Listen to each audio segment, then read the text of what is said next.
Good morning, everyone. Phil here, and welcome to the Level 1 Podcast. The chill summer vibes continue. Although today it looks like I'm stuck in the gaming dungeon, as you can see. Nice little setup today. How's everyone this lovely Saturday? Today is the 15th of July, 2023, and I welcome you all here to the show. I hope that you're all doing well and enjoying your weekends.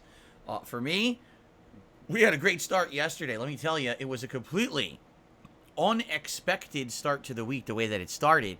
I still can't really get over it, to say it in a short way, but blown away by yesterday's performance in Street Fighter 6. We will talk about this today, as I tried out Luke for the very first time and proceeded to go on a tear in diamond ranked gameplay on my first session with the character ever touching him. Yes, we will discuss this. Today we also have a little bit of gaming news to talk about, but today is a different kind of day. I know many people are kind of getting, a little bit uppity about too much Street Fighter. So today we're not doing Street Fighter 6. Today actually is a non-Street Fighter day where we're going to be playing Final Fantasy as well as a brand new game, Amnesia the Bunker. So I hope that you all will join me here all day long on DSPGaming for gaming variety and fun that is not fighting game related, since people tend to say that they're getting tired of it. All right. And no, I am not hungover. Someone's like, why are you wearing the glasses? I'm not hungover. I just feel like wearing sunglasses today. Although these are kind of like, they're all bent because they're old. These are older sunglasses. They sat in my car's, what do you call it? Like the console storage for a while. And had so many things thrown in there, and they got all beat up. They're all like bent out of shape. They're not even straight anymore. I like them. Don't get me wrong. I like them, and they're very functional. But they just, they've been through their paces. I wish I could find another pair of sunglasses. But like I said, I was at the store the other day where I was getting those shirts, and they didn't really have much. All they had were the aviator style, but they weren't very good. So I didn't get anything yet. I'm going to, keep my eyes peeled. See if I can get maybe a new pair of sunglasses somewhere. Because these are all right. Like I said, yeah, look, they're crooked. They're all bent and crooked. No wonder. It's like, and if I bend them, they're going to just break. They're crappy. You know what I mean? Like, they're not good sunglasses. They're just cheap sunglasses, so they're going to break if I try to bend them. So, I'm trying to have them sit on my face. They're not even, like, straight on my face. They're, like, crooked. Of course, I call attention to it now. Now people will notice and make fun of it. You couldn't tell before. Anyway, I hope you're all in a good mood. I hope you're doing well. An interesting show today. We'll talk about yesterday. We'll talk about gaming news. We'll talk about the schedule, because tomorrow night we have a unique opportunity. Now that we are done with those long ongoing RPGs, we have options of what we want to choose to do. And we have a couple of options to go through for tomorrow night. We'll talk about that as we get to the schedule. I'd like your feedback. In a couple of weeks, we got a special long-form React event going on with the Machinima event. That's going to be fun. We got some good stuff going on here. All right.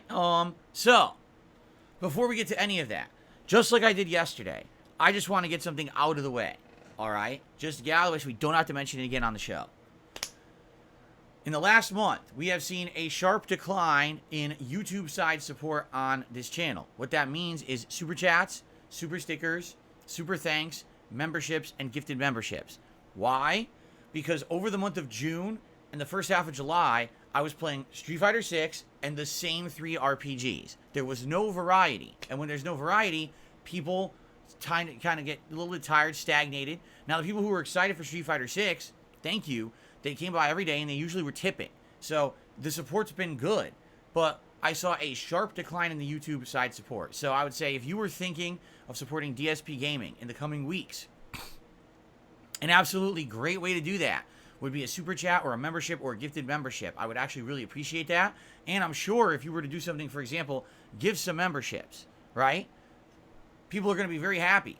That's something that helps the whole community. It's not just about me. It's about everyone benefiting. Having access to the emotes, being able to talk as much as they want in the chat, getting a cool chat crown badge to show your support. You know, what level of crown you have is really cool. So all these cool benefits, right? So please consider it. I'm just throwing that out there. I'm not saying you have to do anything. My content is free and always will be. But if you were thinking of supporting everything here, one great way to do that would be the YouTube side content or YouTube side support, such as those methods. So please think about it.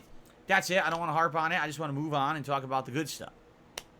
So let's start with yesterday and recap what went down, because yesterday was quite interesting, to say the least. I was not expecting yesterday to go that way in any way, shape, or form. So what happened yesterday? Well, yesterday was my first day back from break, a 6 straight day streaming week this week, okay? And so I told you guys that I was going to try a new character in Street Fighter 6. Last week we forgone that. We forwent that because, you know, we had done Chun-Li, didn't go so well. Ryu, man, went all right, but I definitely didn't do as good with Ryu as I would have liked, lost a lot. Then I didn't do a new character last week because I wanted to focus on Blanca progress. So this week I said, let's go back and let's pick a new character again. So I did. I selected Luke. Now, all along, since I started playing Street Fighter 6, I've been giving my opinions on the game. And of course, my hate watchers and or, you know, stalker scumbags out there who literally stalk my every move and try to make me look bad at every moment have tried to somehow spin it off that I'm bad at fighting games, okay? They've completely tried to discredit my background in fighting games, saying that I was never good. The only times that I ever did well was a fluke or a bad version of a game that no one liked. Of course, all that is a false narrative generated by them to try to discredit me. In reality, if you actually ask people in the Street Fighter community from that time period, was Phil good? They would say, yes, he was good. At Super Turbo, he was placing everywhere he went. It wasn't just one version, but this is what they do. They try to discredit because it tries to prove their narrative of, oh, see, we could just make fun of Phil on the internet and make money on it. You see? So, since Street Fighter 6 came out, every word I've said about the game, they try to discredit and say, oh, it's bullshit, right? Oh, well, Phil says this about the game. He doesn't know what he's talking about. Oh, Phil thinks he's good with Blanca. Oh, that's just the character's easy mode. Oh, you know, he complains about this. Well, that's bullshit. Even though the things that I've been saying about the game have absolutely been echoed by those in the competitive fighting game community, but they don't want to talk about that, okay? So, one of the things that I have said about Street Fighter 6 is that I felt that there is a upper echelon of characters in the game that all play very similarly, that are going to likely be the early top tier of the game, and at this point in the game are pretty overpowered. Now, I'm not saying that once the game develops further and the meta is developed and everything, that people won't find workarounds and or ways to stop it, but just early on, all right? Early on, it seems like there was a grouping of characters that seemed kind of unfair. Juri, DJ, Luke, and Ken are probably the 4 biggest offenders. And then there's some characters that are kind of hybrids in between there. What I mean by this is these are characters who are all fast. They have really high priority normal attacks, okay? And they have very low risk but high reward. Meaning, they have the ability to constantly be doing dash cancels and or drive rush attacks, which are the attacks that have higher priority for the cost of some of your meter, one of your drive meter in the game.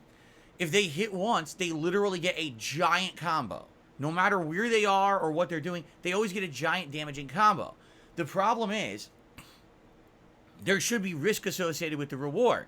But with these characters, there doesn't seem to be. It seems like they are pretty safe doing what they're doing. And because of that, they can just keep doing it repeatedly. And a lot of the characters don't really have options to get out. For example, there's certain characters in this game that don't have true reversal moves. If you don't have a true invincible reversal, how do you truly stop someone who's constantly rushing you down with this option of, rush down combos in it, whatever? And the answer is there really isn't that much. I mean, there's some things you can do because there's universal tools in this game like parrying and stuff. But once you get into the corner, you're pretty screwed with certain characters. I mean, look at Zangief. He can't even do anything when he's in the corner. It's like that's the end of the round, okay?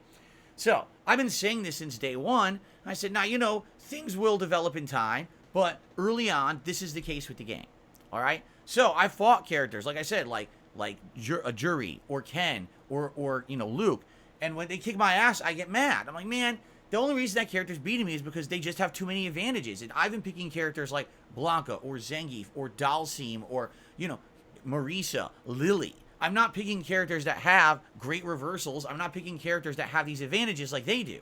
So I'm playing a different kind of game than them. And so my haters out there say, Phil's just lying and complaining because he's losing. You see, if Phil really believed what he was saying, or if it was true, he would pick those top tier characters. And he would immediately dominate everyone with them. So why doesn't he do that, right? Now, here's the truth. I don't like picking top tiers. If you haven't noticed, if you look at any fighting game that I play, all right, usually I don't gravitate towards top tiers. There's some exceptions. In Super Turbo, I pick a variety of characters. I mean, yes, I pick Vega and Balrog. Those are top tier characters. But I also play DJ. He's considered a lower mid-tier character, and I've won entire tournaments with him. You see? I like to challenge myself, because if I'm just picking a top tier and I'm only winning because I'm picking the top tier, I don't feel like I've accomplished anything. When I play Street Fighter 3 Third Strike, I rarely pick Chun-Li. When I play Street Fighter 4 Vanilla, I almost never picked Sagat. I always found those characters were ridiculously stupid because it's easy mode. I want to at least give myself an element that I'm picking a character that has some challenge to it, that you can do a little bit of variety of gameplay rather than the same kind of patterns that these top tier characters usually have. And I've always done that. It's always been a thing with me. It's like a pet peeve. If I pick a top tier and it's easy mode to win, it bothers me, okay? So if you haven't noticed, in the last month and a half, I've stayed away from the characters that I've considered top tier in Street Fighter 6. I mean, even when I picked a Shoto, I picked Ryu, not Ken, right? And so, finally, yesterday, I got around to it. I'm like, all right, you know what? Let's pick Luke. Now, here's the thing.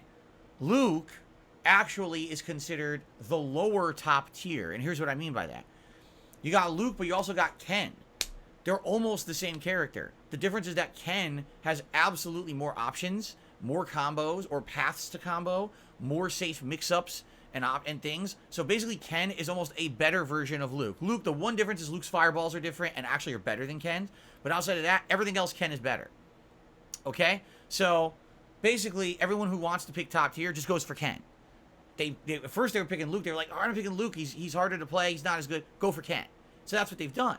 So I said, if I'm going to pick a top tier, at least let me pick a lower top tier, and let's see how it goes. So yesterday, on my first stream, I picked Luke, went into his guide, went into his his combo trials, and what I immediately found is that once again, and this has been happening with a lot of characters, when I try them, I realize their combos aren't as easy as they look. In the case of Luke, okay, you have to charge his special moves and release the button at a certain time to get a property that'll create a wall bounce so that you can continue his combos. It's tricky. This is something that's going to take a lot of practice and a lot of muscle memory for me to memorize over time using the character. This is not something you're just going to get on the first try or even the first hour. This is something that's going to take several sessions to probably even perfect or get used to, okay? So the problem is, I know how to use the character. I've seen high-level gameplay. I watched like 30 minutes of high-level gameplay with Luke last night, or the night before, actually. But I didn't know how to implement the combos. Everything else, like, I get. There's a fireball game. He's got a good anti-air. He's got good footsies from mid-range. He's got, interesting things. But whenever it's time for a combo, that's going to be a problem, okay? So, I go online in casual mode, casual play. I play for about an hour and a half maybe tops.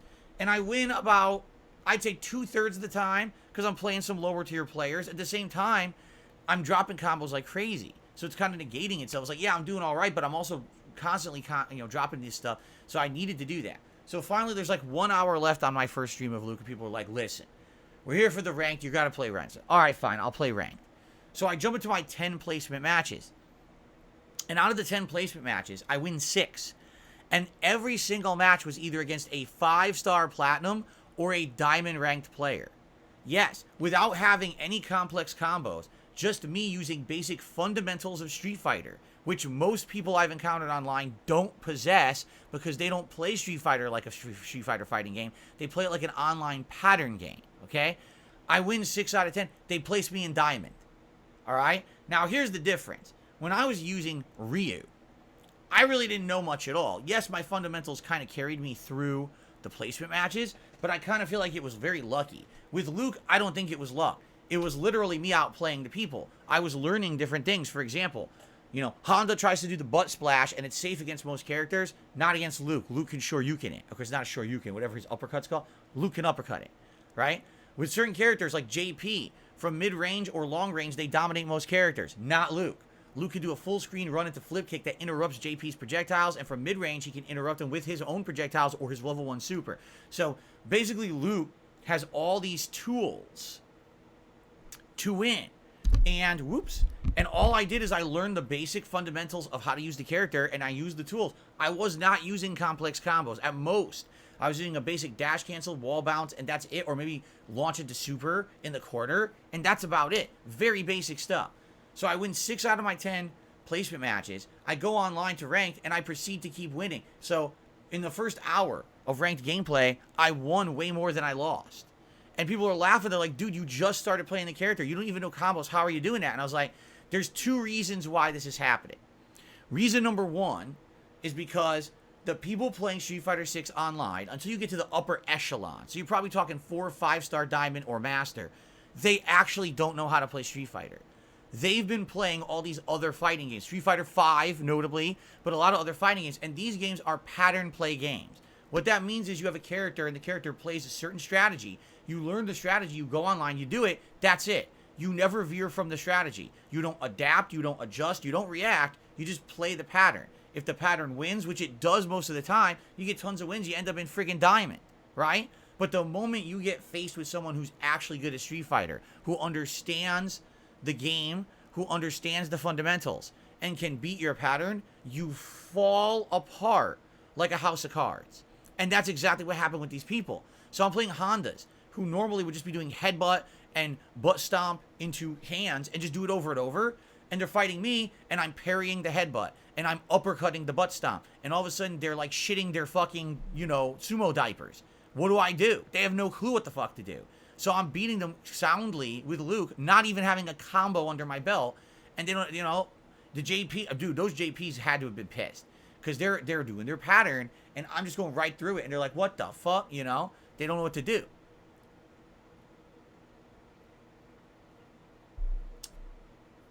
So, what's funny about all of that is likely 80% of the gameplay of Street Fighter 6 right now. Keep in mind, millions of people are playing this game online, and most of them don't get the game.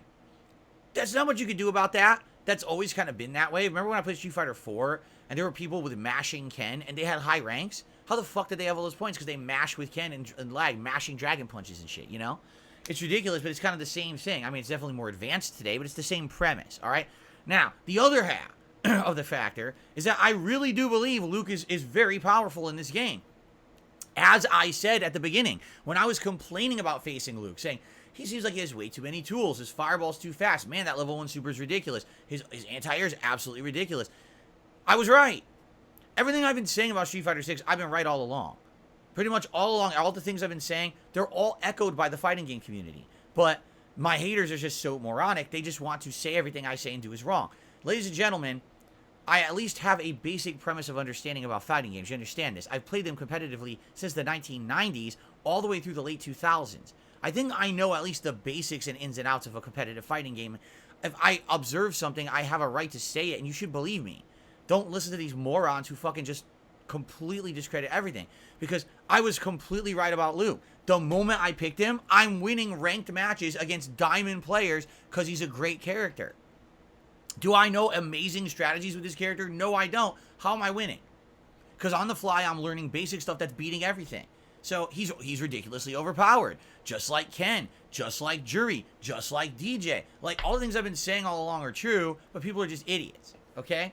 So, That being said, I had a great time. So let's go through the stats now, all right?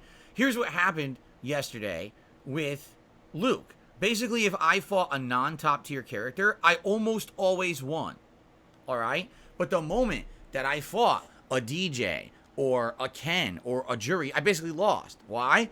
Because usually those characters just have better abilities than Luke, and since I don't know Luke's best stuff because I don't even know his combos yet, I got outplayed. They would hit me with one hit, 60% punish combo. Me, I can't even do a basic combo. You know, it was shocking that I was hanging with these guys, basically.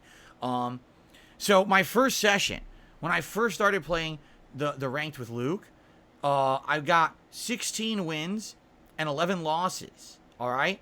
And then, see, this is confusing because there's two, it's listing, oh, I know what this is. So I played 2 ranked sessions in casual play. So here's what I should really do, start with the casual. Casual matches with Luke, I had 19 wins and 9 losses, okay? Then when I first went to ranked play, including my placement matches, I had 16 wins and 11 losses. Then on the night stream, because I played another 2 hours on the night stream, I had 23 wins and 29 losses. So definitely the night stream didn't go as good. But why? I faced top tiers constantly. It was seriously, it was like an onslaught of DJs, juries, Kens. I will say this, Minot was beating me, and I didn't know what to do. It seems like she has that mid-range medium punch, and she can dash cancel it or drive rush it, and I couldn't figure out a way around that. It was stuffing everything I had, and she was kicking my ass. I'll admit that for sure, okay? But if I was facing a Honda, if I was facing a Dalcine, if I was facing a Jamie, if I was facing any of these characters that aren't the upper top tier echelon, I was winning. But the problem was that there was like 4 or 5 matches in a row that I was facing top tier. So that was like 10 straight losses. There's nothing I could do about that. But then I kind of got back on my footing.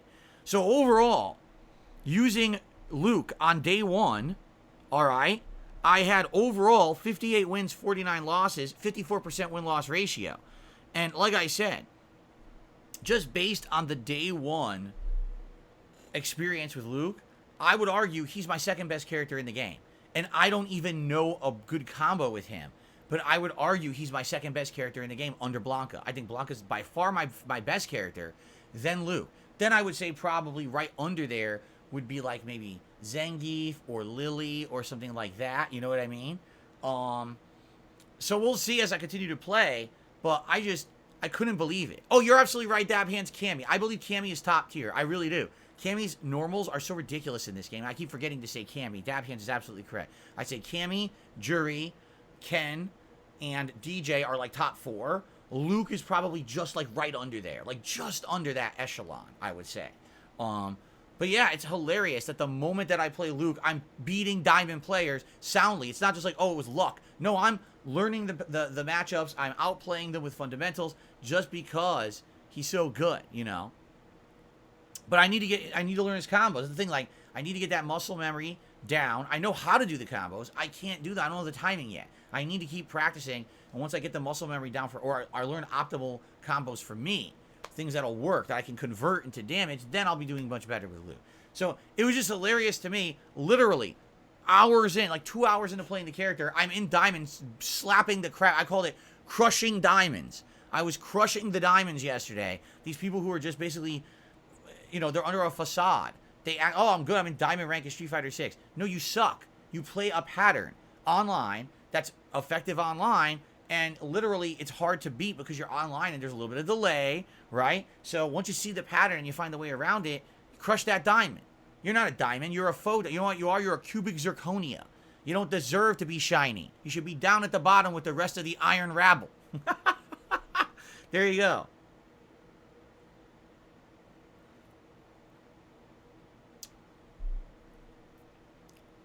So anyway, honestly, I said this last night, I can't wait to play Luke again. You want to know why? Because I do feel like the more I play with him, the better I'm going to get. And I'm going to learn more about the game, too. Using a character like him, you learn different kinds of matchups. You know, playing with Blanca or Zangief is very different than playing with a character like Luke, who's his zoning and reactions is a very different situation. And I learn more about the game by playing with him. So, I can't wait to play with him again. When will I play with him again? I don't know. I don't want to do it immediately. I feel like too much of the one character is too much of the same thing. You know, I like to go variety. Maybe we will use him later on in the week on one of my Street Fighter 6 days. We'll see. But for the most part, that was the most successful launch day I've had. of any character. Like, seriously, it was super duper fun to play with Luke yesterday. I had a great time with it. And I hope that you guys enjoyed the Luke gameplay as well, okay? All right, so that being said, good day yesterday, right? Overall, I had a great time. But today, we're not doing Street Fighter 6. You guys have been saying you want variety. Today is absolutely a variety day. In fact, this weekend will be a good amount of variety compared to everything we've been doing up to now. So, that should be good stuff. So, what are we doing today? Let's actually talk about that. Today is the continuation of Final Fantasy 16 on the stream. And as you know, we're in the middle of a campaign mission. A big one. We're actually trying to storm a city. The city is under siege by your rival country or whatever. So you're trying to go through the city and save the city from this invading force. We're in the middle of that mission. It's actually a pretty good mission so far. I'm enjoying it. So we'll continue where we left off and see where that goes and go from there. I'm roughly about 20 hours in to Final Fantasy 16 now. And people are saying at the pace I'm playing, I'm basically about halfway through the game. Like, if I keep playing at the pace I'm at, I'll probably beat it around 40 hours. So, that's good. You know, I'm enjoying it. Like I said, the story elements have stayed decent. I do feel like the cutscenes are too long-winded in some cases. Not all cases. And I do feel like a lot of the content and or missions are just a little bit padded to, you know, make it feel like a more narrative game. The combat at this point has become so easy.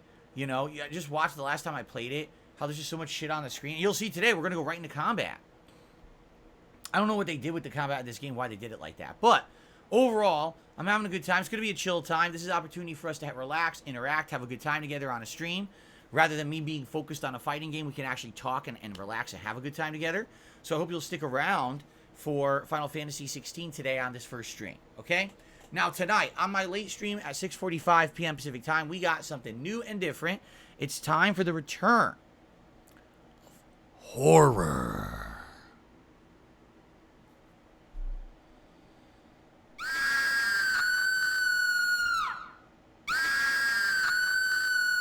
It's been a little while since I used that. So, yes, the return of horror. Because tonight, on the late stream, it is the premiere of Amnesia: The Bunker, the latest installment in the Amnesia franchise. And it's funny because it doesn't feel like it's been, you know, like 2.5 years since the last Amnesia game. It totally doesn't. But it was, remember? I mean, Amnesia Rebirth was the last one.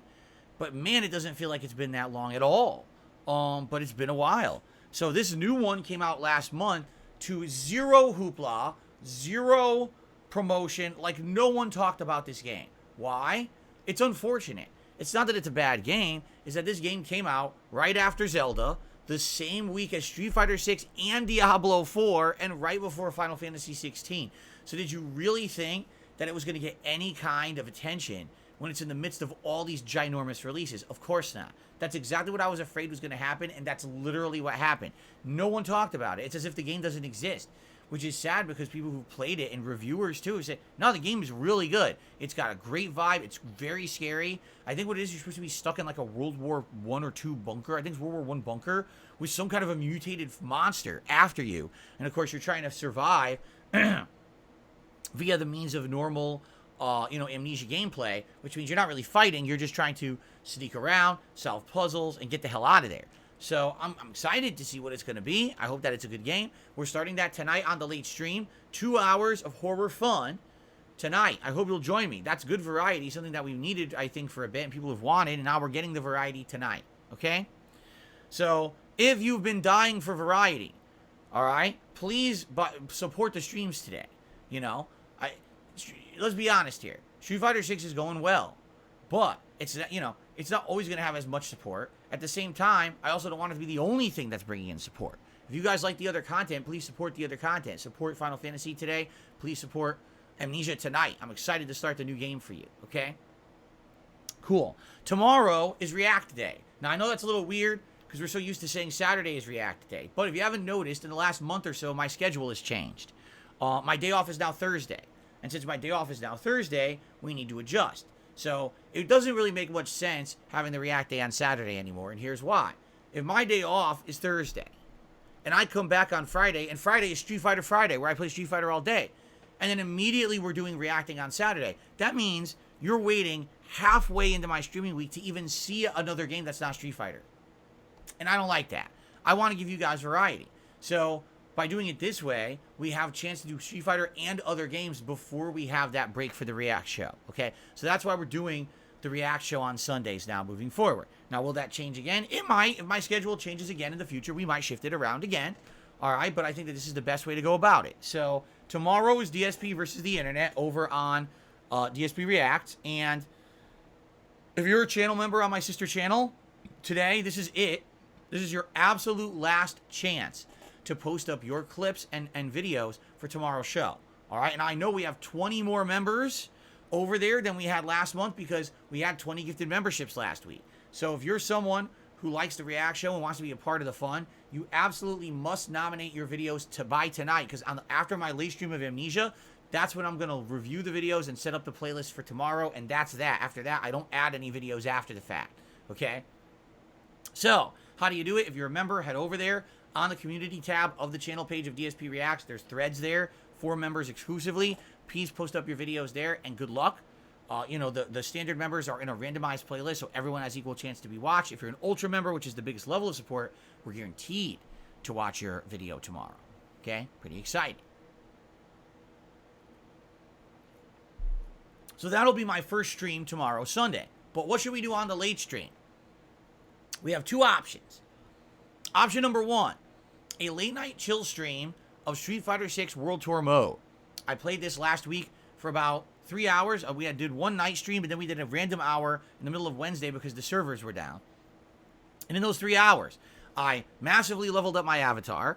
I unlocked multiple Street Fighter characters, including Blanca, Minot, DJ, and Lily, and got some new abilities from all of them, which was really neat. In addition, we had a lot of fun exploring the world. A lot more combat, a lot more leveling and fun. We unlocked some stuff in the game.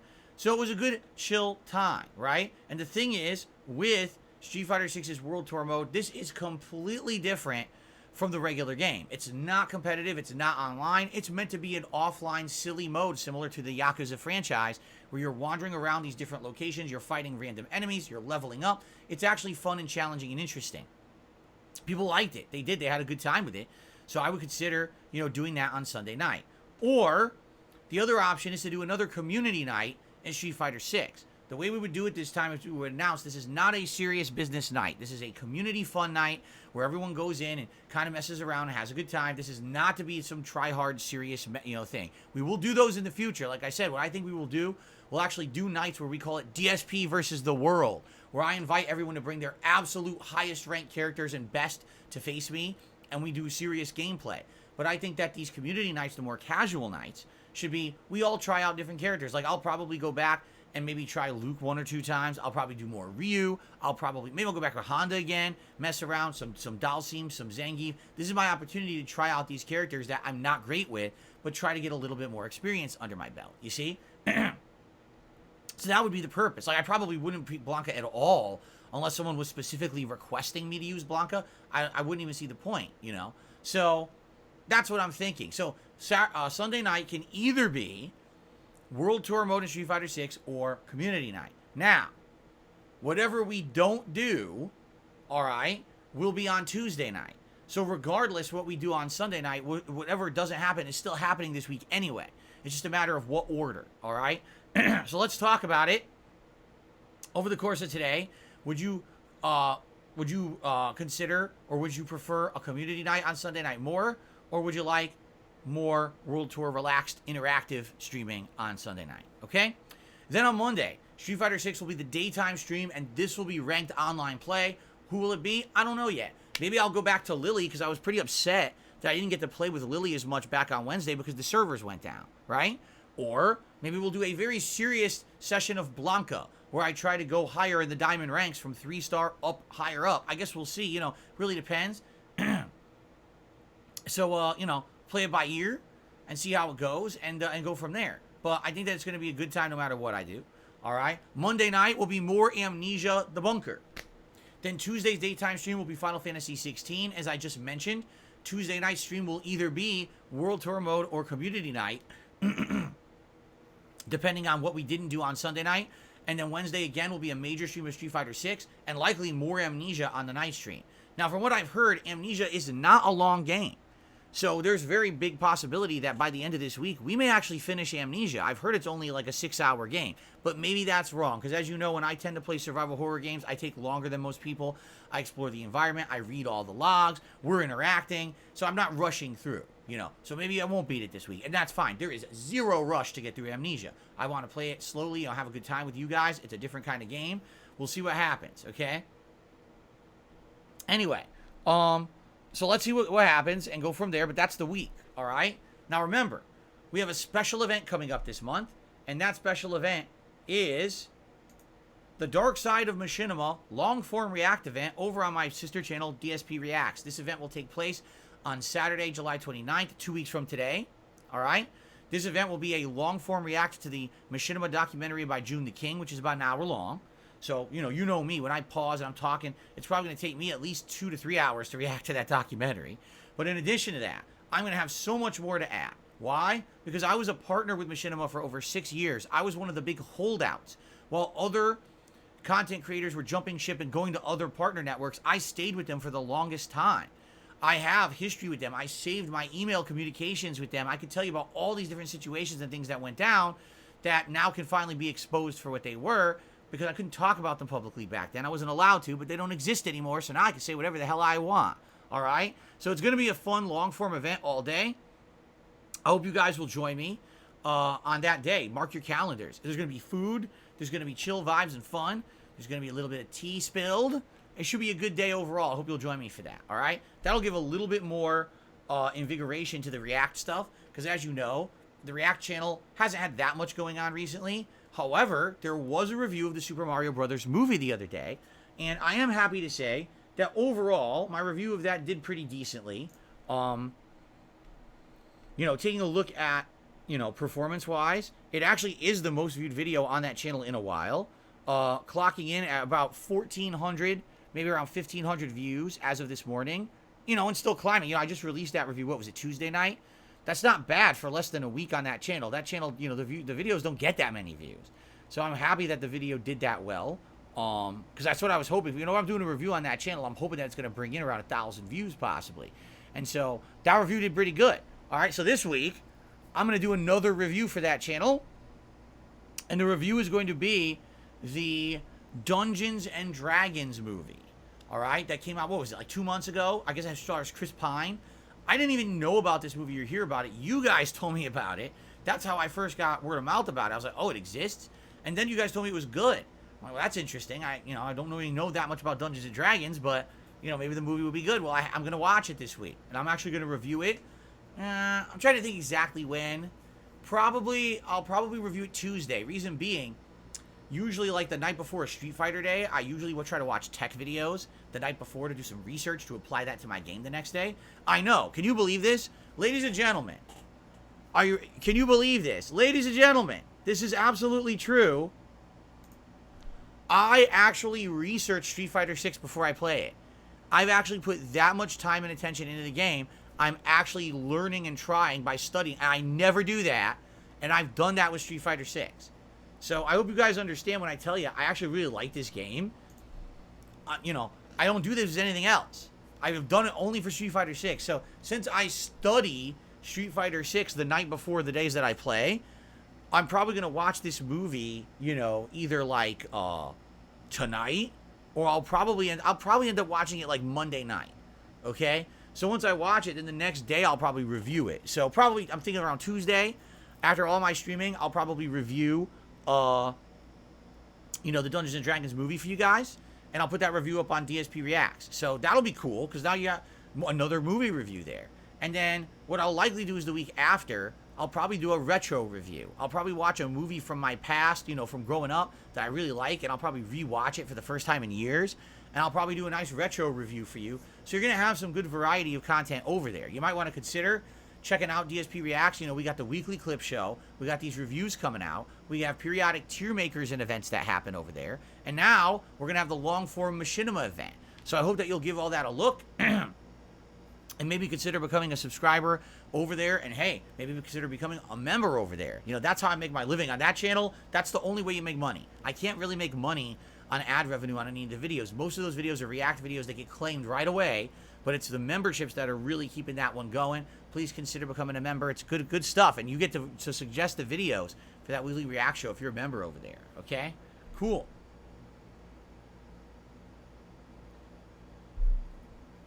All right. That pretty much covers everything I want to talk about. We do have a couple news stories to cover today before we get to shout outs. Hello, everyone. A lot of people are saying hello. How you guys doing? Welcome. Okay, so 2 news stories, actually 3 news stories I want to cover today. Story number 1. The Ninth Circuit Court denied the FTC's, Federal Trade Commission's, request for injunctive relief. Microsoft is now free to close its Activision Blizzard deal as long as the United Kingdom situation can be resolved.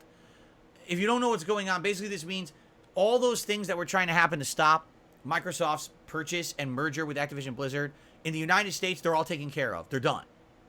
There's only one thing left, one hurdle left. There was something going on in the UK where the UK was against it, but they weren't fully against it. They were basically saying something about, I don't know, it was something weird about cloud gaming or something, but basically it's something that it feels like it could be resolved. The thing is, they have to resolve it within 3 days because there was a deadline for them to actually have this merger done, and it was July 18th. So they literally have 3 days, well, less than 3 days, to clear up all issues and have this thing go through. People are feeling very, very confident, and they feel that on Monday, it's going to be announced that it's gone through and everything's good to go. So we'll see. And if that happens, you know, how fast will the transition happen? Will it immediately be shift in change in power? Will there be change in leadership? Will there be anything changing, right? We don't know. We do know that most games, like a lot of people were saying things such as, oh, well, immediately all Activision Blizzard games are going to go onto Game Pass and stuff like that. That's not true. You know, most of these existing Activision Blizzard games have existing contracts with other companies. For example, Call of Duty is absolutely locked into contracts with Sony through 2024. So the first year that Microsoft would have a chance to make any kind of changes to Call of Duty would be 2025.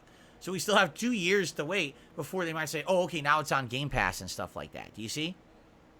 So here's the thing. It's been a year and a half. Yes, this is how the crazy legal system works. A year and a half to get any actual progress in something like this. And now it's taken so long, right? Who even knows what's really going to happen, right? By the time that this thing goes through. So it's interesting. We'll see if it really does go through or if it gets blocked. But speaking of Microsoft, this was a shocking announcement. Ladies and gentlemen, how many of you are familiar with the name Major Nelson? This is a gentleman who has worked for Microsoft for over 20 years. For many years, he was the face of Microsoft to the gamers, especially during the Halo years, when Halo was huge. The years of Halo 2, Halo 3, and all that Xbox 360 era. Major Nelson was way big in the industry, known as the face of Microsoft to the gamers. He, you know, would go to press events. He'd be at E3 covering it. He would be all over social media. He ran podcasts. He ran other shows in media, okay? So, basically, this guy was a bigwig at Microsoft. But it was really weird because here's the thing. I follow certain people on social media, and if you don't know, he's actually one of the people I follow to learn about news about Microsoft. And what I've noticed is that in the last, 5 years, he started to be treated a lot differently by Microsoft. For example, he used to be the guy they sent to E3. He'd be the guy they sent to the big event. He'd be the guy who went there to the Game Awards or whatever, and he'd be there in person covering it and, representing Microsoft. And what I started seeing is that they basically scaled his role back, and essentially what he did, he started running this podcast, the Xbox podcast, once a week, I guess, and he would do that. And outside of that, they would send him everywhere else but the big events. They'd send him to fucking Venezuela for some Xbox launch event there. They'd send him, you know what I mean? And he liked doing it, don't get me wrong. You could tell he's a positive guy, but you could also tell he's deflated because I've seen in the last few years he'd make posts like, well, hope all my friends at Game Awards are having a good time. It's everyone from the industry that I know and I miss you guys. And it's like, what? This used to be the prominent guy to do that. And for whatever reason, he's not anymore. They don't even send him to the events. And what I think happened is it was a culture shift. During that Xbox 360, early Xbox One era, you know, FPS games such as Halo and then at some point Titanfall. They were the prominent pushes for Microsoft. When those fell by the wayside, as you know, Microsoft doesn't really talk or do much with Halo or anything anymore, right? Let's be honest, Halo Infinite came and went. So since that happened, I mean, his name, Major Nelson, is his Xbox gamer tag, and he used that because that was his rank in Halo. Get it? Like, he was supposed to be like a major in Halo. So times change, and sadly what happened was I felt that they felt like he basically wasn't prominent. Not that he's not a good worker, he's not a good guy, he's just not prominent anymore. No one really talks about Halo, so no one's talking about Major Nelson covering Halo, right? So he announced yesterday he's retiring from Microsoft. He's not retiring from work, but he's retiring from Microsoft. He's leaving the company after 20 years working for them. And there are a lot of opinions about this on the internet. Some people are like, well, you know, good on him. He's moving on to something bigger and better. But then when they asked him, what are you doing? He's like, oh, I don't even know. He's like, I don't have any plans. I'm done with Microsoft. I want to move on. And people are like, wait, what? So you're leaving? You don't even have a job? No, he doesn't. He's going to basically take the summer to be with his family, and he's going to try to find something then. But, like, he just wanted to leave. And you know what? I got to give him respect. If you're doing something in life you don't like anymore because times have changed, sometimes you just got to move on to something different or better for you. And more power to him. I mean, again, he was synonymous with Microsoft for like a decade. Everyone knew Major Nelson was the guy who went and represented Microsoft at public events and things. And now they don't even bother talking about the guy anymore. They don't send him to events. They basically just downscaled his role over and over and over. All his friends in the industry, he doesn't even see anymore. It's sad. Following his Twitter is actually fucking depressing.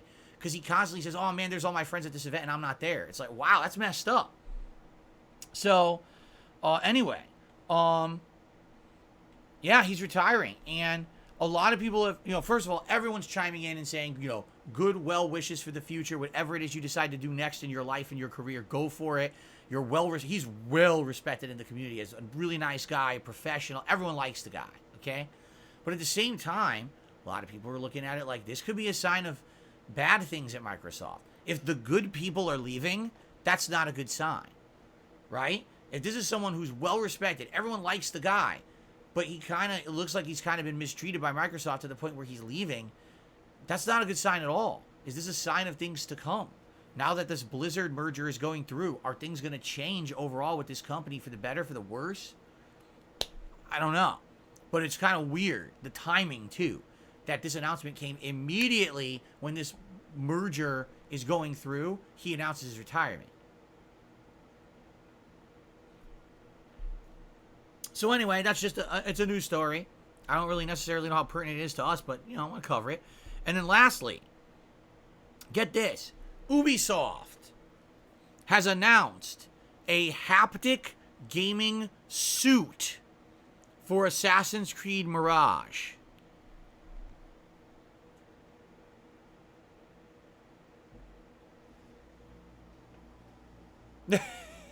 Yes, a haptic gaming suit. You put the shirt on, and it will vibrate and give you effects based on Assassin's Creed Mirage's gameplay.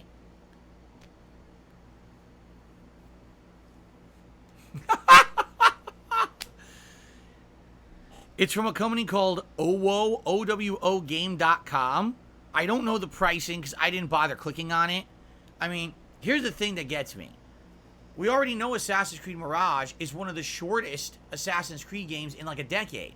It's not going to be the big open world formula of games like Odyssey or Valhalla or Origins. It's a shorter game. It's meant to be more of a mainline old school throwback Assassin's Creed game. So why would you then design and sell a haptic suit for the shortest game in Assassin's Creed in the last decade? I don't get it. You know what I mean? Like, and on top of that, how many of us were calling for, hey, when I'm playing a video game, I actually want to feel the video game. Like, seriously, when someone punches me in the face, I want the whole suit to rattle. When someone kicks me in my ass, I want it to jerk me forward. When someone stabs me in the guts with a hidden blade, I want it to actually impale my intestines. All right, maybe that's a little extreme, but you understand what I'm saying? Like, who asked for this exactly? And this is not going to be cheap. An accessory like this, Any of this gimmick shit is always ends up being expensive because it's exactly what I just said. It's a gimmick, and what they're trying to get is they're trying to get these techie first adopter people, right, to try to jump into it. And it's just absolutely hilarious because half the time it's not good, and they're paying top dollar, and then it's nothing that's used again. Can you imagine? Let's say this suit's like $200-$300, right? People buy it, and it's literally never used again for any other game, right? So now what do you do with it? Well, I guess you put it in a case in your house and you stare at it like a fucking idiot because you just wasted your money, right? So, I don't know. I just think it's kind of ridiculous. I've been around now for 15 years, and I've seen all these trends. I saw the motion control trend, where everyone was waggling around with motes. Then I saw the camera trend, where everyone was dancing in front of the Kinect or the PS Move camera or whatever. I've seen these trends come and go. They don't really last. You know, I mean, even look at how PSVR 2 is doing. It's not doing well at all, despite the fact that Sony tried to spin it in a complete bullshit way, which was completely false. It's not doing well at all. These days of this nonsense are over. You know, people just want good core gameplay experiences. That's what they're seeking. They're not looking for some bullshit periphery experience that they want to drop insane amounts of money into. So, who on earth thought that this was a good thing to do? I have no idea. But I think it's hilarious. Of all the games to develop it for, you waited until you have the shortest Assassin's Creed game in recent memory, and that's the one you designed this peripheral for. Like, why didn't you make it for the longer games? I don't get it. Alright, anyway, that's the news for today. Nothing too special, like I said. Let's do some shout-outs, alright? And when we get through the shout-outs, then we'll do some Q&A. We haven't done Q&A in several days, so it'll be fun to do some open Q&A with you guys today. And then go from there, alright? So, on the YouTube side of things, I want to say shout out to Orinks. Orinks re-upped their membership for 13 months. Thank you for that, Orinks. Outside of that, we have nothing there yet. Again, guys, to reiterate, it would be great. I need to build back support on this channel. Gifted memberships would be a huge way to do that today and to help out your fellow viewer. I'm sure there's hundreds of people waiting in the wings who would absolutely appreciate a gifted membership today. Please consider it. Outside of that, just thanks in advance for anything, but that would be a great way to help right now, okay? Thank you. On the tip side of things, we start off today with a $6.66 tip from Lady Charisma. So let me go ahead and get this on the leaderboard, and let's see what Lady Charisma has to say.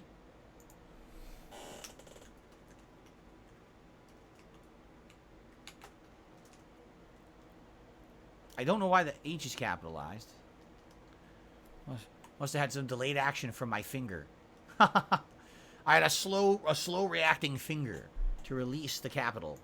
Release the shift key. Okay. So, Lady Charisma says, as someone who only played competitively in Arc Sys fighters, the meta play in Street Fighter 6 is killing me. I main Juri and Cammy, and I tend to use bread and butter combos as I do in Guilty Gear and Blaze Blue, but I don't see it as pattern play. If it doesn't work, I fall back into normals, and I feel out the round. I'm not sure, as I don't want to seem cheap or try hard. Is there a difference between having a key combo and playing a pattern? Is it kind of it is kind of disheartening to feel like I'm being cheap playing characters I like for not being high tier. No. Here's what I mean when I say playing a pattern versus actually having high level knowledge of Street Fighter, okay? You need to have bread and butter combos. That's great, actually. That, you know, to have your essential combos that you can land and have that muscle memory that you can land them all the time. To have those go-to moves and mix-ups, that's fine. But the key difference between someone who's playing a pattern or someone who actually is good at a fighting game is being able to react and adapt and have knowledge of things outside of the pattern. Perfect example here. Right now, there are tons of people who just play Ken. They only know Ken's safe pattern. Mid-range, throw fireball. Drive rush, do medium punch. Or drive rush, do low medium kick. Do safe combo, do another safe combo. Fish for your punch. If you get it, drive rush combo. Get you to the corner. Do a mix-up. Game over. That's all they know. The moment that you get around that pattern, they have no clue how to play the game.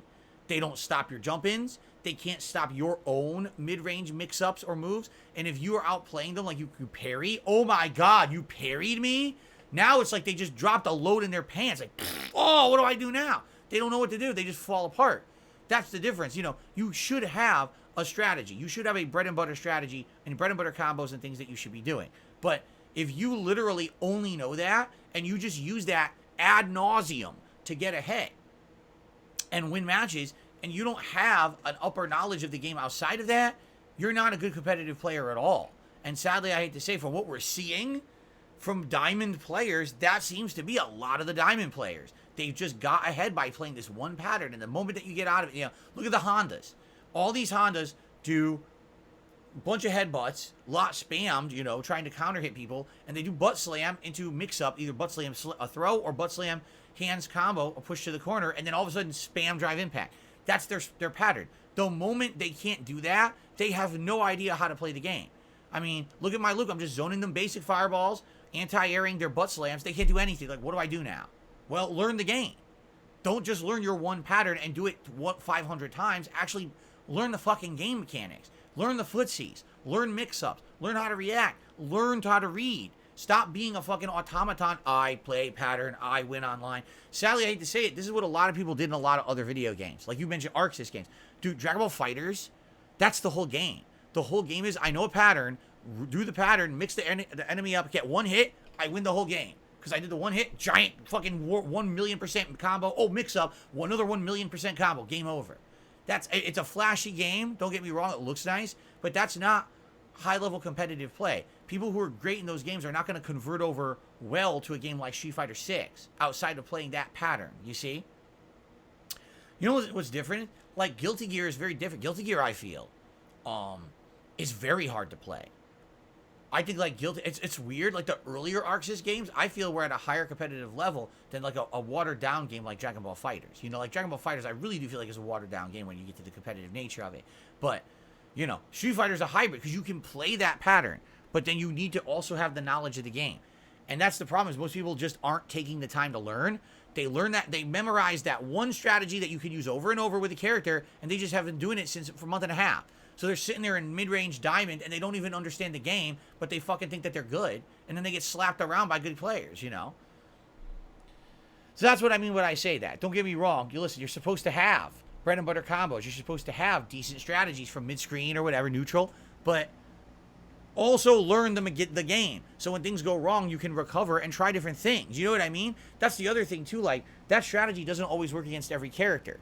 So shame on you if you're using Ken and you win against everyone except 2 characters who the pattern doesn't work against, but you just say, oh, well, I'll just take the losses. No, don't take the losses. Learn the game. Learn how to beat those characters without playing your stupid pattern. It really is bad because there didn't used to be stuff like that back in the day. There were no pattern play. The games were so simple. You couldn't play a pattern like that and win. There wasn't these elaborate mix-up patterns you could just do over and over and win Rochambeau, rock, paper, scissors in the corner. So it was a little different back in the day. You actually had to be better at the games. Today, the skill level's diminished to the point where you can just learn basics and you can win online over and over,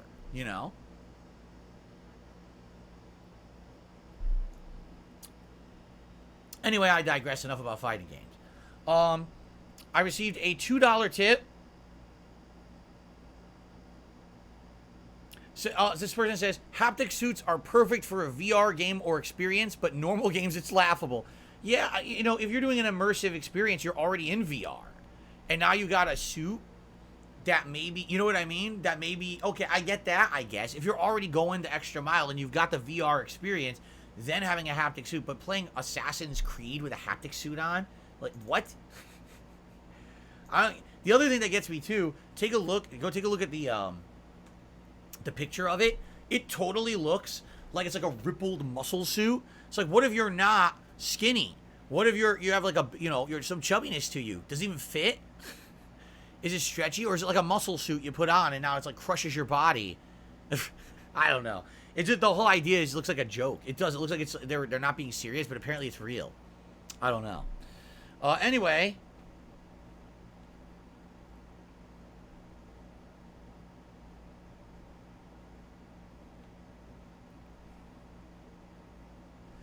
So someone is elaborating on this haptic shirt. They're saying that shirt wasn't made for Assassin's Creed Mirage. It was pre-existing, but now they have purchased a license, and they're selling it as a special tie-in version with Assassin's Creed Mirage that is a special edition, I guess, that has like branding on it that says Assassin's Creed.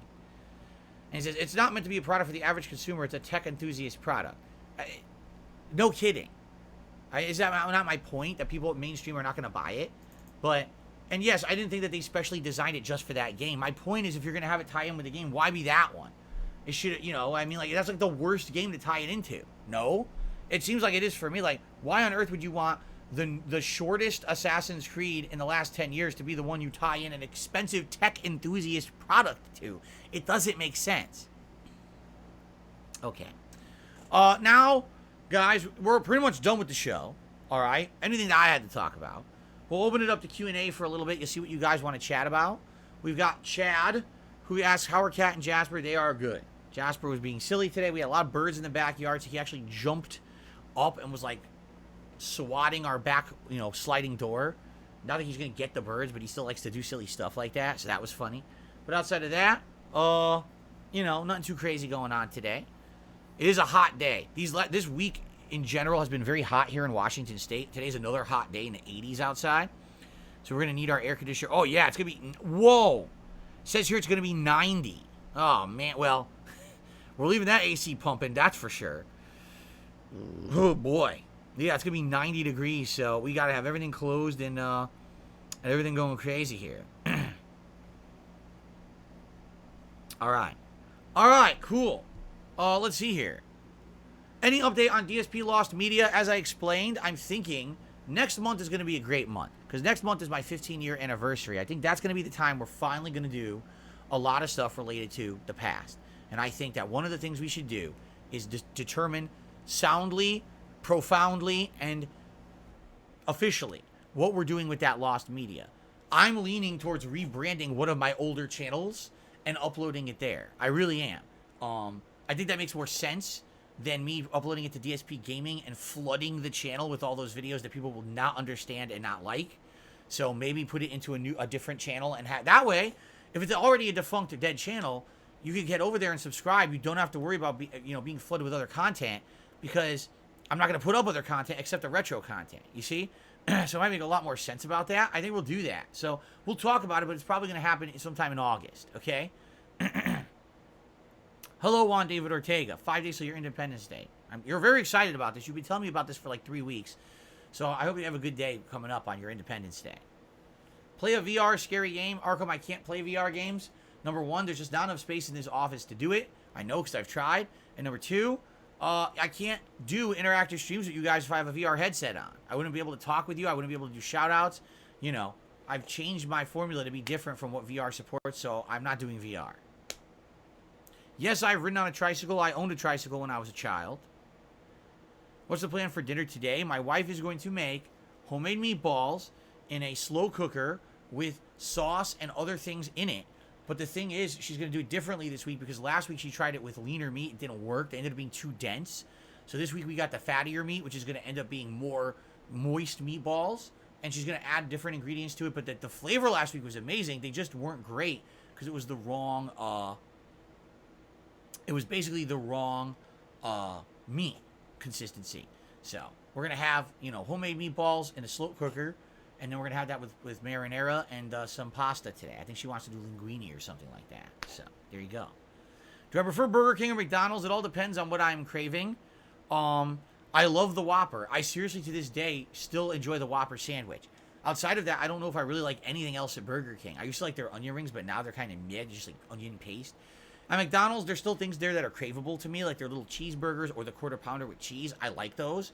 But then at the same time, other things I used to like their fries or their chicken nuggets, I don't like anymore. So in reality, I don't really enjoy at all either one. I don't really go there. It's very rare if I would go to Burger King or McDonald's for anything. Maybe once or twice a year tops, if that. And it's usually on a whim. There's nothing else. There's something else. You need to rush and grab something quick to eat or whatever. That's when I would do it. So yeah. No big. I don't really prefer either, honestly. Crowder Jack says, where did I get all my artwork? As you know, I used to go to gaming conventions when I first was getting big on YouTube over a decade ago. The years 2010, 2011, 2012. I went around the whole East Coast, circuit of gaming conventions. Back then, they were much smaller than they are today. Today, they're like giant and huge, right? Back then, they weren't as big. So I would go, and there would actually be like Artists Alley and places like that, and I would run into artists who were making this kind of artwork. So at the time, I was rolling in money from ad revenue on YouTube back in the day, and I had nothing else to spend it on, so I went and I bought up a bunch of art. I got multiple Mega Man artworks, I got this nice one of Punch-Out. I've got 2 different Super Mario Brothers. I've got a Ninja Gaiden 2. Do I have others? I might have others. So I got all these. And, you know, now, after over a decade of having them kind of sit around or sit on a wall, I now have active use. I put them in my backgrounds every month. We shift them around. So that's where I get these from. You know, it's not that I've just bought them. These are over a decade old. In fact, this one here says 2009. So this one is 14 years old. All right. And this one here,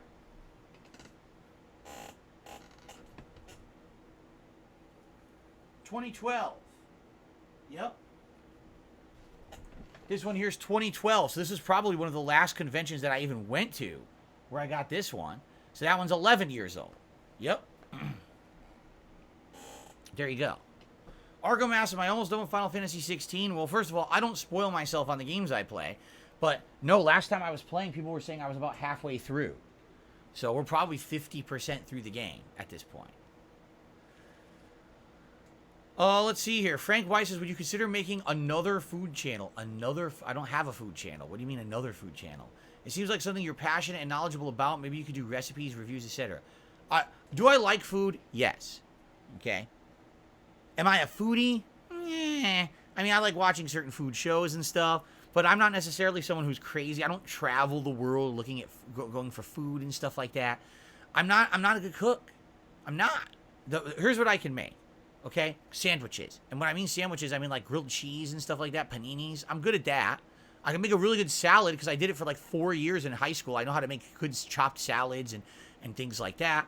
You know, anything that's stir fry, because it's basically you just toss it in a wok or a pan, you fry it up with some oil, you stir it. Simple. I'm not a good cook otherwise. You know what I mean? Like I don't have any experience. I don't dabble in that. If I had a food channel, I wouldn't even know what I would have on it. I don't have time to travel and try various kinds of foods. All right. I had a series called DSP Tries It, where I was trying fast food once a week, and eventually it went by the wayside for 2 reasons. Reason number 1, I was getting older. I didn't want to eat fast food every week. The fast foods were drying up, meaning there wasn't enough variety of fast food in the area to really support the show anymore. It was always, you know, go to Burger King, and now they have a new Whopper with a different slice of cheese on it. That's not even really new. Why am I covering that? You know what I'm saying? So really there wasn't enough to support the show anymore.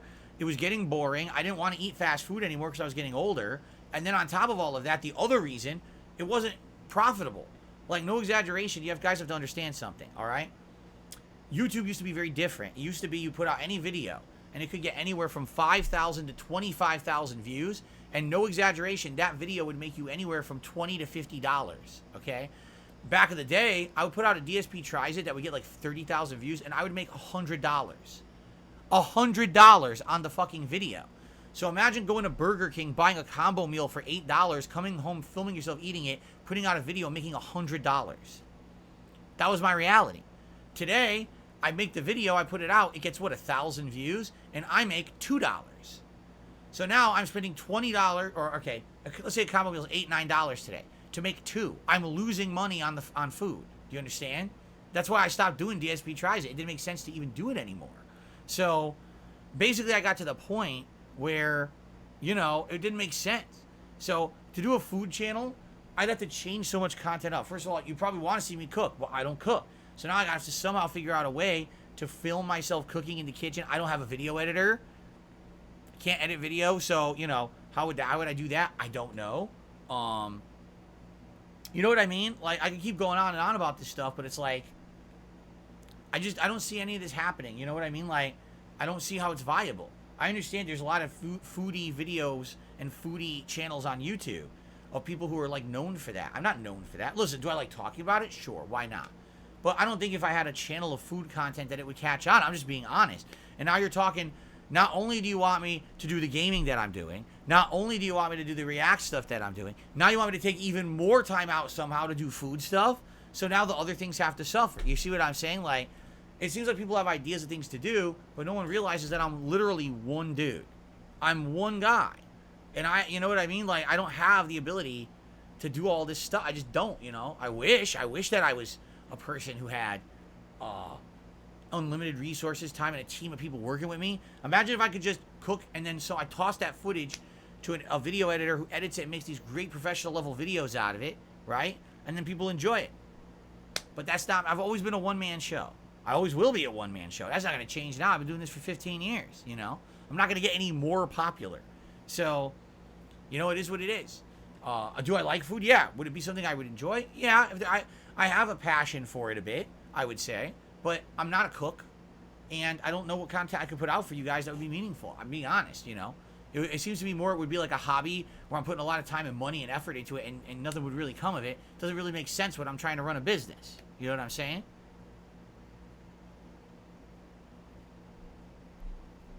Mika says, how much did the Homefront The Revolution review make with over 1 million views? Keep in mind, the Homefront The Revolution review that I put out on KO Gaming, that's one of my defunct channels, was before the adpocalypse. Okay, before the adpocalypse. For what I saw, for when I was tracking it that year, I probably made between $3,000 to $4,000 on that video. Yep, just that one video made that much money just on the ad revenue. Okay, but today, with the adpocalypse and the fact that ads are way less profitable on YouTube, I have no clue what I would make. I would be shocked if I'd make $1,000 on a video like that, honestly.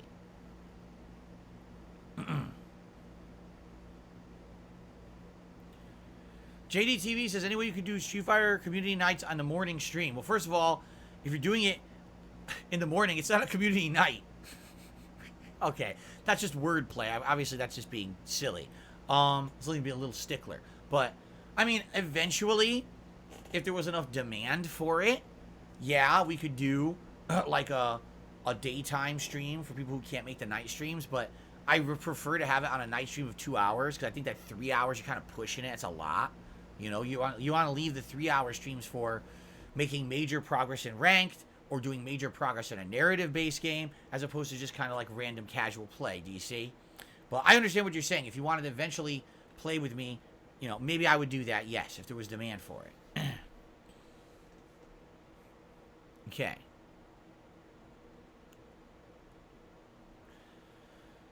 The Blimp says, the way you operate independently is what separates you from other content creators. If you start employing other people, excuse me, you end up having to represent them or vice versa. You know, I just saw a random tweet on Twitter last night. And now, I just want to make this clear. I'm not a political guy. I don't side politically with anybody. But I saw James Woods did a tweet last night, okay? I don't follow him. He just ended up in my feed randomly. And it was kind of a political tweet because he's a political guy. He claims that he's been canceled in Hollywood for being a Republican, basically, all right? But basically, someone were talking to him about, why don't you monetize your Twitter? You can now monetize your Twitter account.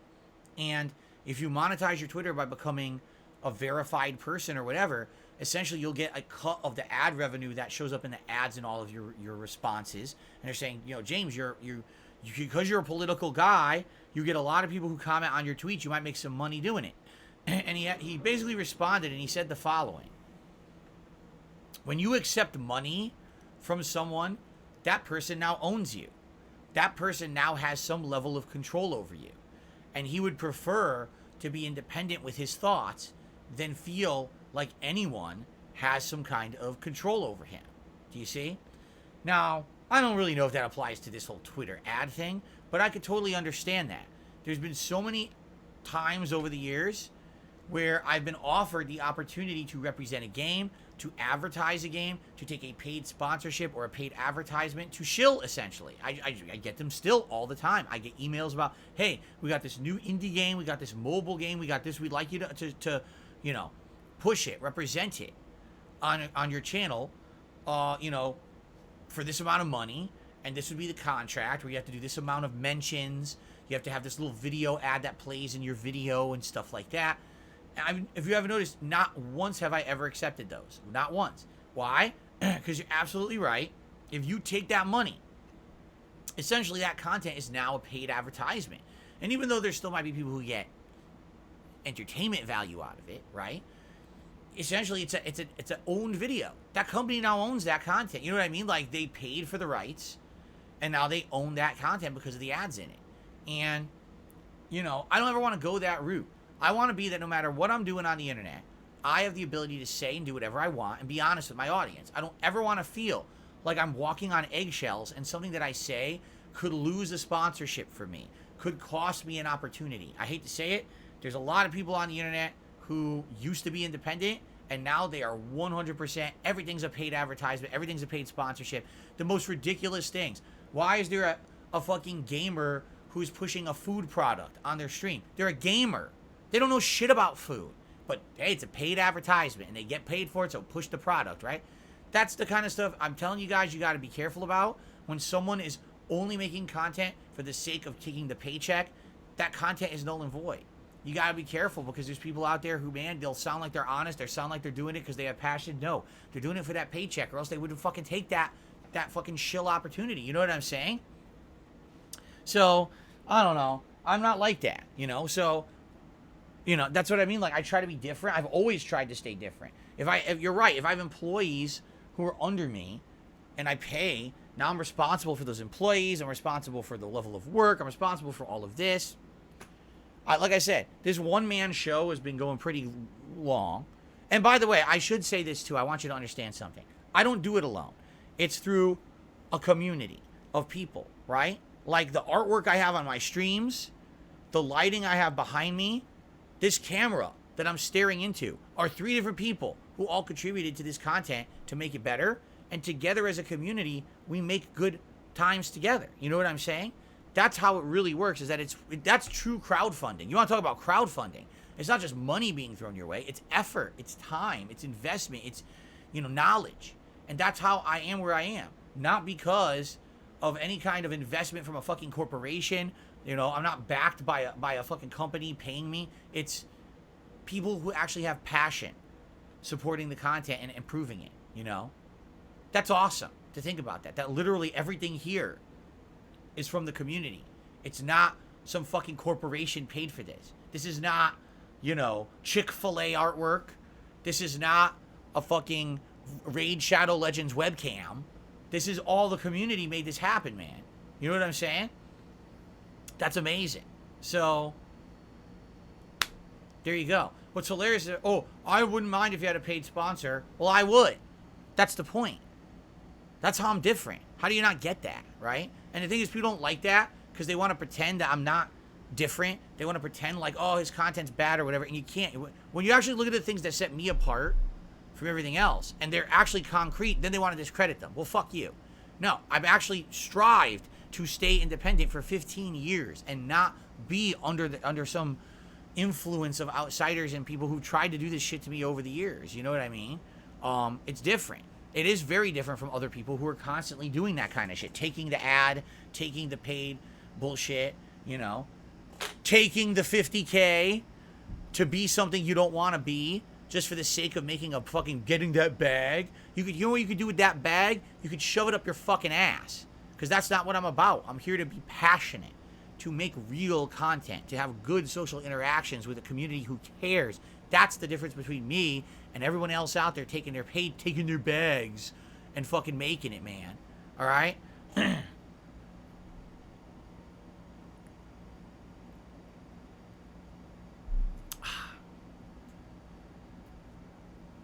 Okay. JDTV, I hear you. You're right. There's things that would be great things to my setup that could be good. He suggested that Divoom device. Thank God I didn't buy it. Right? Thank God I didn't buy it because I just had my food disposal break and I had to drop ridiculous amounts of money to get that replaced, right? So what I mean, like, all these things, well, Phil, why don't you just upgrade your PC? Well, here's why. Because this shit happens and my money has to go to these essentials. I don't have money to do the optional stuff right now, you know? Like I said, hey, anyone in the community ever wants to help support and you don't want to care, I don't want to do a contribution on a stream. You don't have to. There's many ways you can support. You know, I said, people were recently saying, if I had a Steam Deck right now, I could play Chrono Trigger, which I've wanted to play for years and years and haven't had access to play it. You know, it's some stuff to consider. All right? If anyone's ever interested in talking, email me. We can talk behind the scenes. You know, this is how this has always happened over the years. Seriously. This is how all this stuff was made possible. It's through you guys. All right? And I appreciate that so much. You'll buy me a PC Mini, says Canadian Kirk. I don't even know what that is. What the hell's a PC Mini?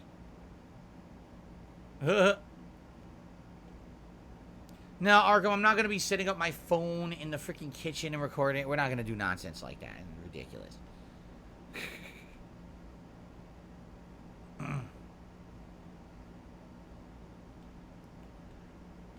I received a $5 tip from Chapman. What makes Blanca's gameplay appealing is the journey you took to get good and make Diamond. With you, Luke, you started in the big leagues without much work. You're right. You're actually right. You know, when I started with Blanca, I didn't understand the character at all because he's very different in Street Fighter 6 than he is in other games. Like, he plays nothing in Street Fighter 6. The only thing he has in Street Fighter 6 that's like super turbo is that he can do the short roll to create distance, and then you can do a mix-up by either landing and doing a combo or throw it. I think out of all his techniques, that's it, and maybe the slide, too. So he has 2 moves that are the same as Super Turbo. Every other move is different. The hop properties are different. The roll is completely different. His combos and juggles are different. Everything's different. And you're right. I started... Where did I start with Blanca? Actually, I have that data right here. When I first played with Blanca, what was it, day 1? I think it was the first character I picked, was he not? I started in Gold 2-star. And throughout that first session of playing with him, I went all the way to Gold 5-star.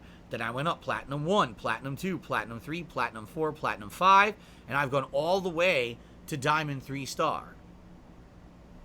So, yeah, you're right. I think here's what happened is, you know, now that I've played Street Fighter 6 for a month and a half, I now possess the knowledge of the fundamentals to do well. So I would almost guarantee you, any new character that I pick, I'm going to end up in, like, high-ranking Platinum or Diamond.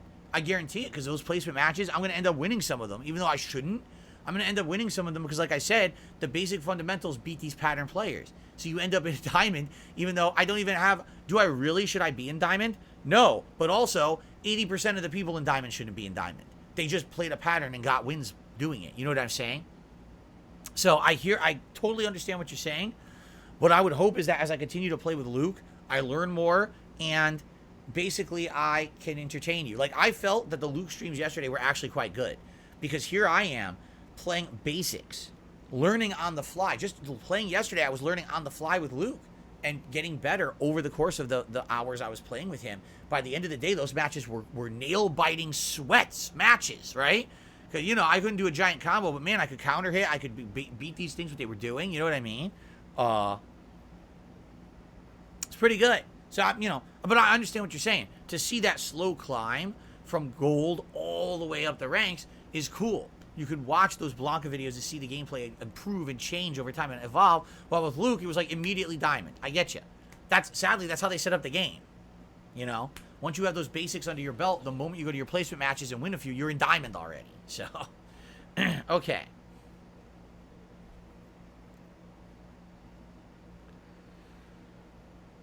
No, I've never seen George Lucas in person, Willow. I don't even know anywhere where he's been in person. I don't go to, like, Star Wars conventions and stuff. Dan the Man has tipped me $4.20 to say, hey, Phil, what's going on, Dan? How are you today? Good to see you. Welcome to the stream. Thanks for the support here. Appreciate that. Jade says, I want to say hi. Final Fantasy 16 is slow and long. Yeah, like all these RPGs. Exactly.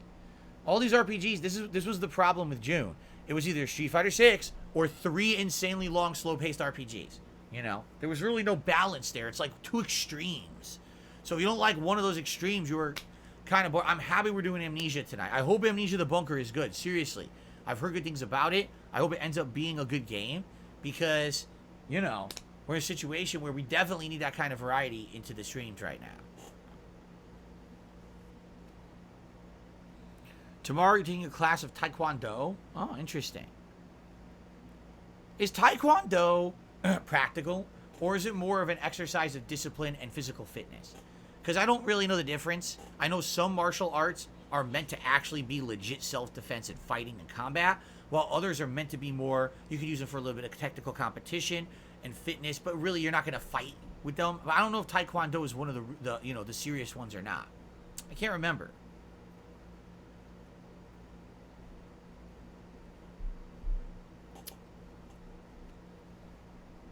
Received another tip. Excuse me. I received a $6 tip from Canadian Kirk. I'll do it. I'll donate a PC to you the size of a Mac Mini. I also watched the Dragon Ball Superhero movie. It hit me in the nostalgia feels. It's only $4 to own. Do you want that too? Dragon Ball Super? I mean, I haven't watched Dragon Ball in ages. I've seen absolutely none of the Dragon Ball stuff from, like, the last decade. And I know that was the whole Super series, right? Dragon Ball Super, I think. So I don't know about that. I don't know. I mean, here's the deal. And I say this all the time, okay? If someone is seriously interested in donating something, please email me, darksidephil@hotmail.com. Please identify who you are that we've talked on the stream. Let's have a little bit of back and forth about it. Please just don't buy and send me anything. I'm not exaggerating. If you buy me something and just send it to my house without running it by me, it goes right in the trash. And I couldn't tell you what things I've thrown out in the last decade of people who do this, because I just can't trust stuff being sent to my house with the amount of harassment that my family and I get. So if I get something, I thought, what is this? Did you order anything, honey? Nope. What is it then? I don't know. Trash. Who knows what people have sent me that's been thrown out? You know, I can't take the risk. So please be sure to run it by me. I don't know what you mean by PC Mini. I guess we could talk about it. I don't really understand. I guess we'll see. Obviously, if it means sending me an underpowered PC that's not going to really do much, then it's probably a waste of money and time. But if it's something that has practical use, I don't know, emulation or something, I don't know. We'd have to talk about it. Goldfish says, I recommend Dragon Ball Super. It has a new tournament. It's amazing against strongest fighters in other universes. See, I know about that because I was playing for a while back in the day. We're talking 2015, 2016. I was playing that Dokkan Battle game, right? Dragon Ball Z Dokkan Battle. And then what's funny about it is I stopped playing it. And then a couple years later, I wanted to go back to see what it was all about. My account's gone. Basically, they didn't have account backups.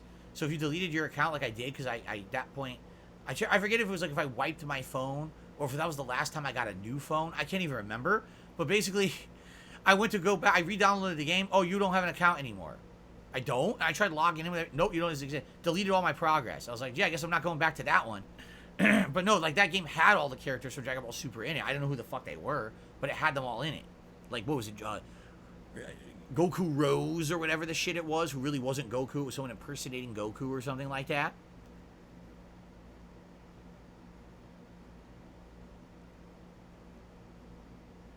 JDTV, I hear you. Dex says PC minis are just in tiny cases, special builds, especially powerful. No, equally powerful, but very compact. People build mini PCs inside desks or glass cases, even see them inside fish tanks. It's just tiny. Huh.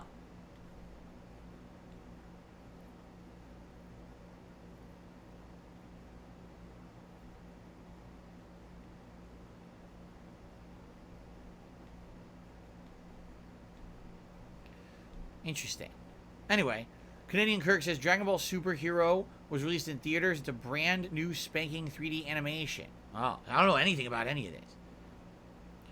Arkham, I have a PC. It's about almost 10 years old now. I bought it in the summer of 2014 when I first moved here, because my intention was to keep my old PC, but within a few months of moving here, it was having tons of issues. It wasn't even turning on properly anymore.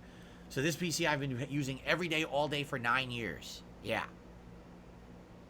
Wade Mills says, I love you, Phil. Gee, thanks, Wade. Right back at you, Wade. Oh, Goldfish says it was Goku Black was the impersonator. Then who was Goku Rose? I don't know. Whatever. Alright, see you later, JTTV. He's going to play some Diablo.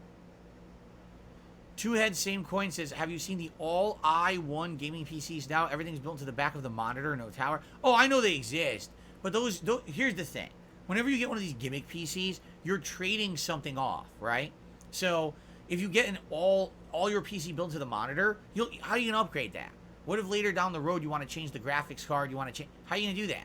You open the monitor, fuck with it? Of course not. Yeah, you don't want to do that. Really, it's a gimmick. Oh, everything's in your monitor. Yeah, but now it's, standard PC, man.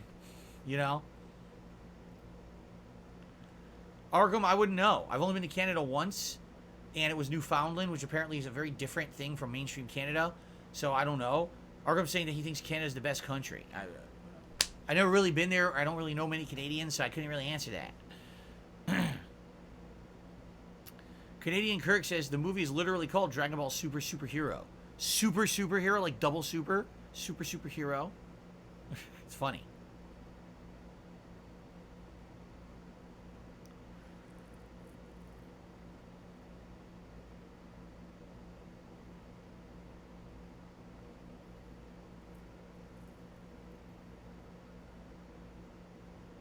Would that even work?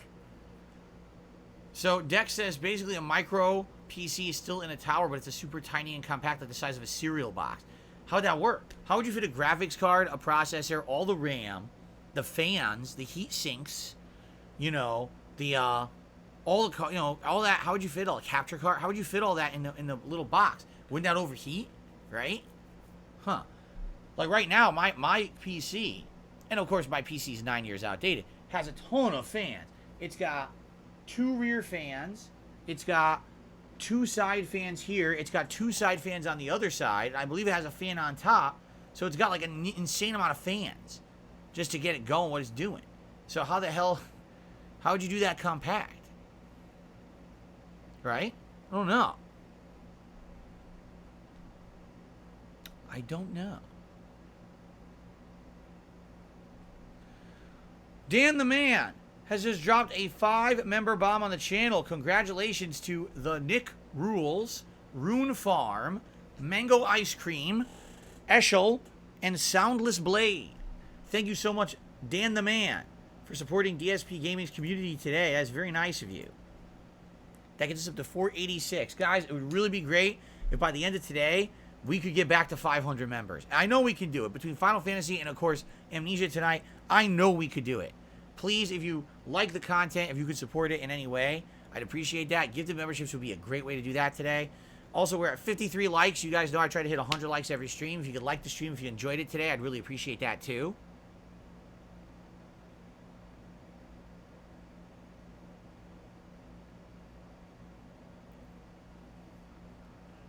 Lucky 3 Leafs and says they make the parts you listed smaller for these called micro HEX builds, and yes, those builds run hotter because they're so much smaller. They don't have the fan, so probably wouldn't want that.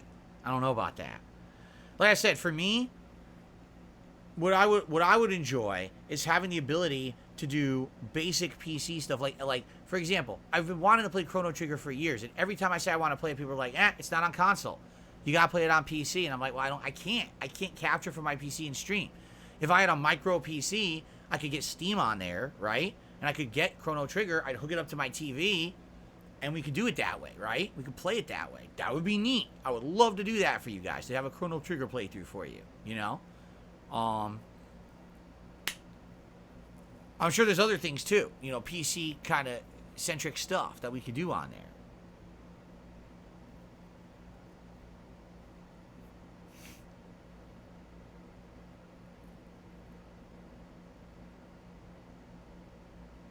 Oh my god. So what Dex says is basically all the big components of a micro PC you put somewhere else. So you have a tiny PC, but next to it a bunch of components that don't fit in it. So what's the point? Wait a minute. What's the point?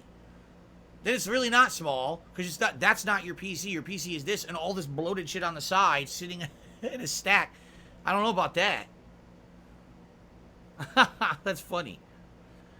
Sea of Stars will be on Game Pass, says Tub. Oh yeah, it comes out in August, right?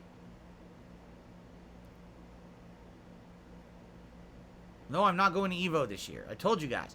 As much as I'm enjoying getting back into, you know, Street Fighter, I have zero, and I mean this, zero desire to go to a tournament, to play at a competitive level against people who've been insanely hardcore practicing, because I'm not. You know, I just don't have that passion. Or, really, that amount of time or money investment to do it. It takes a lot of time and money investment to do that shit. I don't have the ability to fly out to fucking Las Vegas for a week just to play at EVO. Well, who cares? What's the benefit of doing that? You know? I don't think I would. No one's going to care about me doing vlogging out there, right? Can't film the event. The event will be live streamed anyway. So it's like I'm taking away from a week of work where I should be at home earning money for my family to fly out to EVO to play in a tournament I'm not going to do well at. Like, who cares? I've lost, you know what I mean? Like, just don't care about that stuff anymore. Thank you to Crispy Papas, who re-upped their membership for 3 months so you can get a cheap build to play basic games. Arkham, I'm sad to hear your membership will be expiring soon. Jay Wong misses me. I'm fairly certain I am the last thing on Justin Wong's mind. Like, really? If you were to ask him right now what's on your mind, and say, well, what about Darkside Phil? He'd probably be like, why the fuck would I think about Darkside Phil? Right? Like, what are you talking about?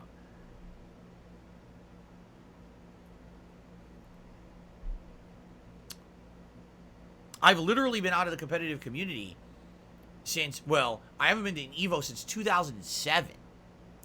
16 years. I haven't been to a tournament since 2012.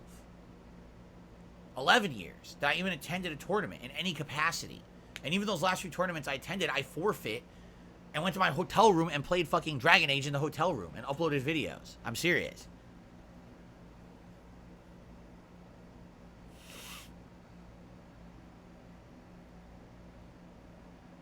How good was John Rambo at Street Fighter? He was quite good. His Dalsim was excellent in Super Turbo. I've been watching his videos? No. When I watch videos of Street Fighter 6, I basically look for video footage of the highest ranked players playing. You know, and watching those archived footage. Because that's the thing, like, isn't it true that all matches can just be accessed now, no matter what? As long as you're playing online, it's, like, public. You can watch it. So I just search #1 ranked so-and-so, and I watch those matches. And I watch, like, a montage of, 10, 15, 20 matches and try to absorb as much as I can. That's what I'm doing.